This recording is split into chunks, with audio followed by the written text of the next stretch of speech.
The Brewhouse was created to capture and share with you the long history of the Genesee Brewery. But the brewery itself isn't half as interesting as the beer and the people who make it. Visit GeneseeBrewhouse.com.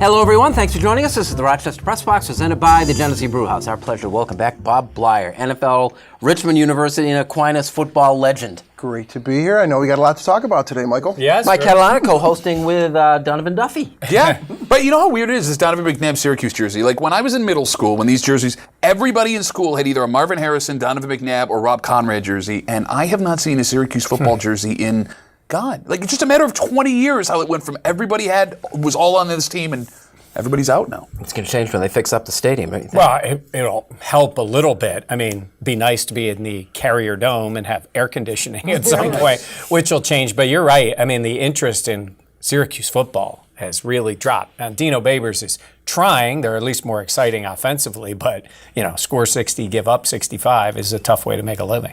Hey, there was a news item this week that made me immediately think of you, is that the Washington Redskins validated the replacement players by awarding them championship rings for the 1987 season. The history lesson is the NFL players were on strike, 1987. For the first 3 games of the season, they replaced them with guys essentially like yourself, off the street, and put them in professional football uniforms and made them play real games. That team went 3-0, and the Redskins won the championship, and they officially recognized them this week, which I think totally validates your career. Career. Okay. But here, I'm gonna point out one thing here. You said take them off the street. I don't think these guys came off the street. They were all players. They were all college players. They were free agents. There were some veteran people that played on all the teams. But I completely agree with the validation point. I think that those guys are deserving. ESPN did a big story on them a short time ago, and if it contributed to the success of the season, it helped them get home field advantage in the playoffs. If those wins counted, I completely agree that they're entitled to that reward. How bad was it? Because I remember covering the Bills, and the players are out there with picket signs and stuff, and shouting obscenities at these guys that they were bringing in to try out. I went through that. I experienced it. It was kind of odd because typically the superstars were not the ones that were the most vocal. They knew their jobs. They had job security. When the strike broke, they'd come back, they'd play. It was the second team, the third team, guys deep on the depth chart that were the most vocal and the ones that, Steve Grogan was great to me. Tony Eason, great to me. That third stringer, he really got in my face. It was. Who was it? Tom Ramsey from UCLA. He didn't appreciate me crossing the line. And then when Doug Flutie crossed the line with me, and we were the 2 quarterbacks that played during the strike, it validated the fact that I made that choice to get a chance to play.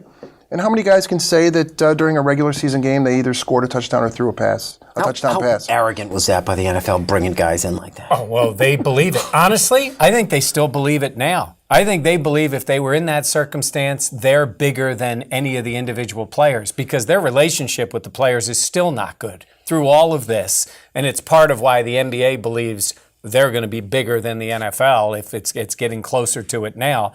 There's a level of arrogance. I think what happened with the players in the strike, I think on what you experienced was more not about the individuals, but about the idea of those individuals costing jobs and all that. I think most people, years later, look at the individuals with a little more empathy because they would say, what would you do as a player? Correct. If you were in your circumstances as opposed to the guy who was already in the league. But it was an ugly time for the NFL. Well, what's really interesting is how the dynamic has completely changed 180 degrees in a matter of 30 years. Because in 1987, you had blue-collar union workers picketing with NFL players outside of stadiums and fans gawking at the fact that you think you can replace these players that are superstars with anybody's. Well, now, flip it back to today. If the NFL players went on strike, Would there be one blue-collar human being on the planet that would identify with those players? And going even further, now you have the fans yelling at the NFL to replace these guys that are taking a knee with just someone off the street. Bobby, just to wrap it up, I mean, 1987 is a long time ago. Was there any time that you regretted the decision to cross the picket line and play football for the Patriots? I have to honestly say there was not. When I got the call from the front office and from Raymond Berry asking me to play, I knew it was probably the only chance I'd ever have to take some snaps in the NFL. I didn't know that there could be longevity. I thought, when I got released that I wouldn't get picked up again. So I have no regrets at all. There's not many guys that can say that they scored a touchdown in the NFL, nor have they thrown for a touchdown in the NFL. I'm one of those people, so very proud of it.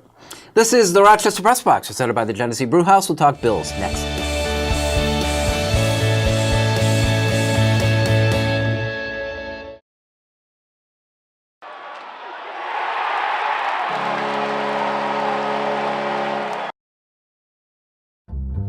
The Press Box, brought to you in part by Connors and Ferris, your workers' comp attorneys. Call 262-COMP, C-O-M-P, today.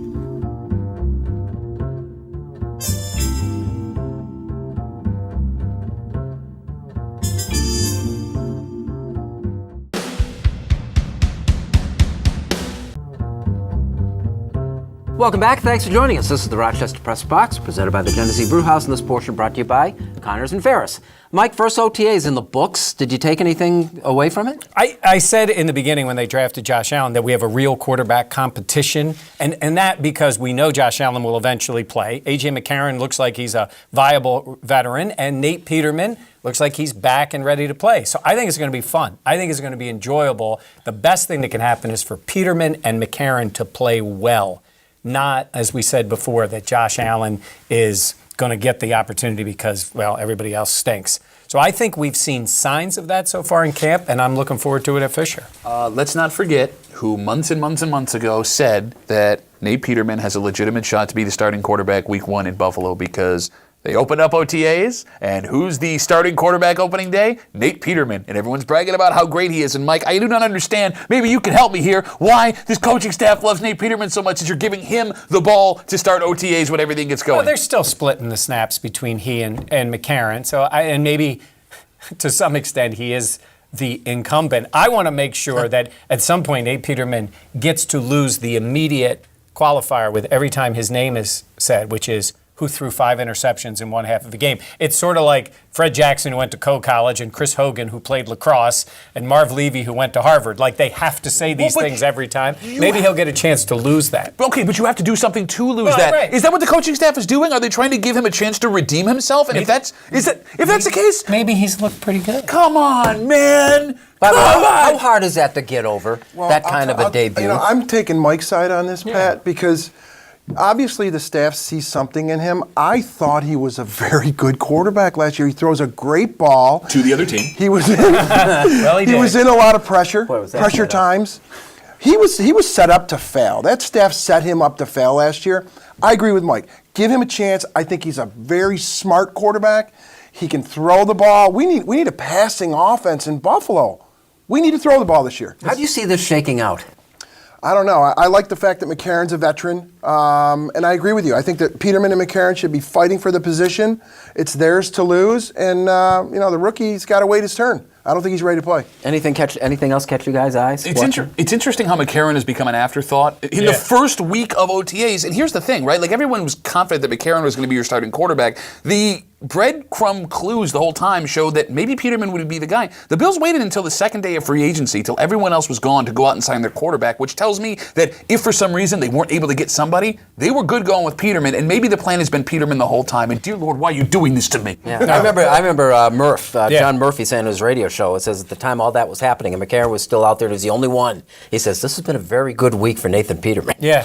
And I think it can be. The other thing that sticks out is, and again, it's real early and you can't make long-term conclusions, is Trey Edmonds is a physical beast on the field. And when you're watching and you go to Fisher, he looks different. He is bigger, taller, strong. He's such a different linebacker than anybody they've had there in a long time. And he's got the veterans behind him pretty quickly. You know, a lot of times, they'll say something nice, but they're all kind of like, yeah, whatever. I mean, these guys are very encouraged by what they see out of him. And he's still a young kid, but he's smart and he's a physical strength. I mean, his size and his speed is something. And they need that. Not quite as much as they need a quarterback, but they need it a bunch. This is the Rochester Press Box, presented by the Genesee Brew House, and this portion was brought to you by Connors and Ferris. We'll be back.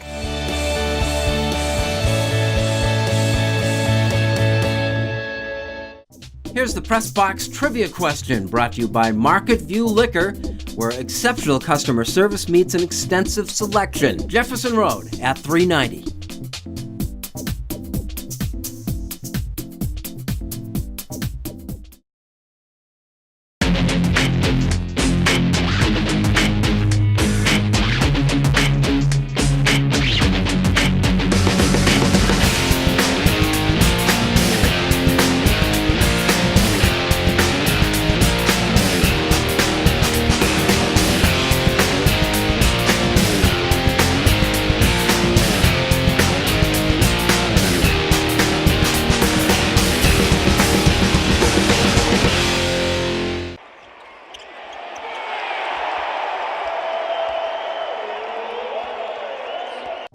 Here's the Press Box trivia answer, brought to you by Market View Liquor, where exceptional customer service meets an extensive selection. Jefferson Road at 390.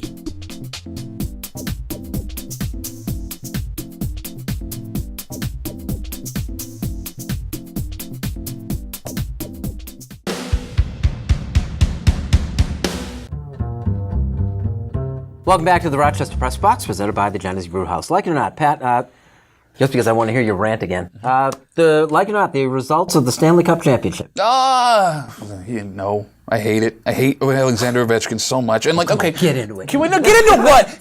I get it. He likes to drink and he has the Stanley Cup. Do I need breaking news every 10 minutes that Alexander Ovechkin's now doing a keg stand here? Look, he's on the Metro drinking another beer. Look, the Stanley Cup is full of more liquor. This just goes to show you how unprofessional and undeserving Alexander Ovechkin is of the Stanley Cup. And he is so undeserving, and knows that he's undeserving, in fact, that he will not let go of that cup for fear that the NHL will come back and take it away from him. Can I say 4 words directed at you? What's that? Get off my lawn. Oh, my God. Are you the old guy here? This is your first anti-alcohol rant ever. I love alcohol. No, here's the thing. Alexander Ovechkin doesn't play hard for a dozen years in the NHL. He plays hard for one playoff series. And in reality, it wasn't even, you can make an argument it was half. All of a sudden, he's the greatest thing that ever happened in the NHL. Look how hard, he's a good teammate. Also, that good teammate thing that everyone's been saying now, have you seen any other Washington Capital holding the Stanley Cup since they won off the ice? I think he thinks he keeps it. Well, that's what I mean. He's a great teammate. No, this is mine now. This is mine. Is that your Russian accent? I got what I wanted out of that. I'm very happy. I'm sorry, I'm mad. Bobby, like it or not, Golden State winning the NBA. I think it's been awesome. Great quality players, great organization. Steve Kerr's a quality coach, too, as well. Definitely a legacy. I firmly believe they're going to probably win a couple more if they stay together. I know that they've got some free agency coming up. And I don't know what's going on with LeBron, Mike. There's some talk that maybe he might want to go to a team like maybe Golden State or LA. One of us knows. I don't think he's gone to Golden State, but I like it for Golden State. I do think it will be great to see better competition. I mean, Houston gave them a great series, could have easily won the series, or not easily, they had a chance to. That's what you need. Winning 3 out of 4 is great. I mean, when the Celtics did it, they had huge competition, both in the East and in the finals. That's what you want. It's okay that one team is winning as long as every year it is a fight for them to win the championship. Did you see Alex Ovechkin doing jello shots off the top of the Larry O'Brien trophy? God, I hate that guy so much. You know what? I try to explain why I still kind of resent Durant jumping onto that team. Yeah. And it's difficult to somebody who doesn't understand the concept, I guess, of gravy training. Should I still be bothered by this? Well, here's the thing. He is a great player. He is right there as maybe the second best player in the NBA. And I think that's the part. That team won 73 games, and then you joined them to win the championship. So we're not judging Kevin Durant like almost any other player in the world. Look at LeBron James. We judge him based on what? Michael Jordan, like one guy. Every other player in the league can be judged differently. And with Kevin Durant, he hasn't done that as an individual. Now, maybe he has a plan to do that. Maybe in another year or two, he'll go somewhere else and not be joining a team that has that many wins. But honestly, Durant is so good that he could join other teams and maybe swing the balance of power. It just was when he did it the first time when he went there. I mean, it was a team that should have won the championship, and then he went to them. So. I got 15 seconds. You want to talk World Cup? I guess it's great. The only thing that's going to be overstated is the impact that it'll have on soccer in the United States. I still believe this. The good thing about the World Cup is the best players will be here, because I still believe most American soccer fans have come to realize and the access to world soccer is much better than even with the improvement of MLS. I still don't see that growth like people want to see it. I see more people online or on NBC Sportsnet watching European soccer. So you'll see great play. I just don't know how much impact it'll have here. This is the Rochester Press Box, presented by the Genesee Brewhouse. Unfinished Business is next.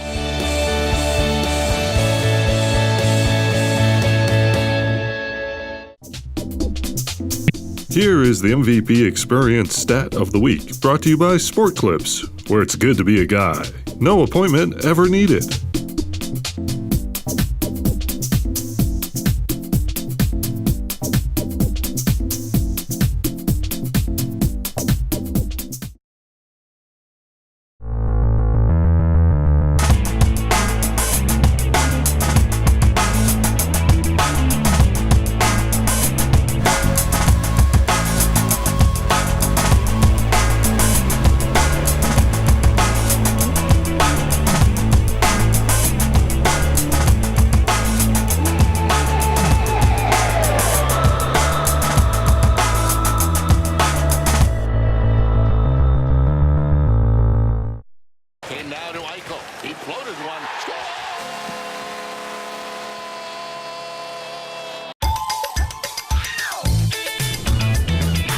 Ice cream-inspired iced coffee is here at Dunkin' in the flavors you love. Cookie dough, pistachio, and butter pecan. What's your flavor? America runs on Dunkin'.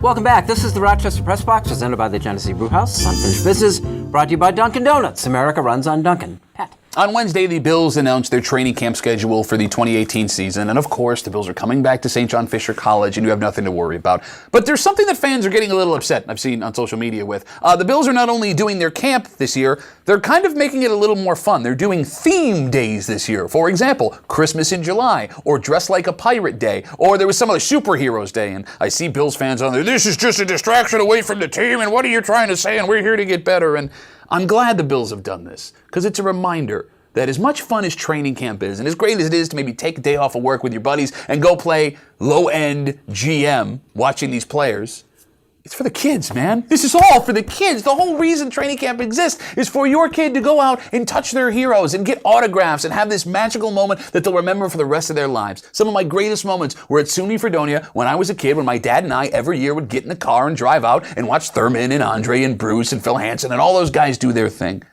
The reason why you're upset with Dress Like a Pirate Day at Bills training camp is maybe because you're taking Bills training camp a little too seriously. And so help me God, if I see another adult shove a kid out of the way for an autograph at camp this year, I'm going to lose my mind. Like worse than Ovechkin style.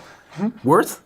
Mike, I mean, you see it? Yeah, and this is for the fans. And I think we've come to realize with a Sean McDermott camp, it's going to be nuts and bolts. That's what it's going to be. You're not going to get the, quote, fun, and that's their job. Their job is to prepare the team. I think it's great. Let the fans have a little more fun at camp than last year. Honestly, it was kind of dull for the fans. I think liven it up a little bit. Need some fluff. Yeah. Need some fluff. Bobby. This week, we saw some interesting things happen on the baseball diamond. Mike and I were talking about this earlier. High school baseball in Minneapolis, Minnesota, state finals, and pitcher flies off the mound after K and a batter on a looking third strike and gives him a big bear hug, and they're cuddling on the home plate. And, you know, there's been some opposite opinions regarding this issue, and I firmly believe that was a real good teaching moment for youth sports. It's not always about winning. Winning is important, but it's not always about winning. And the friendship and camaraderie that these two players have had over the years, I think, was a really, really important message for kids who are in youth sports today. It's interesting to look at something like that, and there are two sides, oddly enough. There are. Mike's on the other side. Well, I think it is a high school varsity sport, and there is something about winning, and we've always talked about handling losing. And I don't know, I would have liked to seen the kid congratulate his friend and then get right to the celebrating with his team. What were you saying about earlier about old guy on lawn? There was some take you had. I can't remember. I live on that lawn. You just came to visit. All right, speaking of old guys, what is going on with the Patriots and Bill Belichick and Kraft, the owner, and canceling the last couple of days of OTAs? Look, I know other teams do this, but this is Bill Belichick. This is Bill Belichick who stands up at the Super Bowl parade yelling, "No days off." This is the mantra there. Something's going on there. There were the rumors about Gronk. There's rumors about Brady's future. Who knows what's happening? This is strange. This does not happen that often. This is not, quote, the Patriot way. And I said to you at the end, right after the Super Bowl, that I thought the dynasty was done. I think they're still going to be a very good team. Any team with Brady is still going to be very good. But something's cracked. Something is different. They are going to be vulnerable. Edelman's out 4 games. They always replace players. But this is different. This goes to the core. And I like the fact that the owner's saying we're going to have a lot of fun this year. Maybe they're a little sensitive of people saying they don't have a lot of fun. It's a little different. It's a little strange. The Patriots have done a lot of things. But taking days off as a team, not usually one of them. Patriot for life. Is he right? For life. Is something going on? You can't discount them. They know what they're doing. Yeah. They're creating some media attention.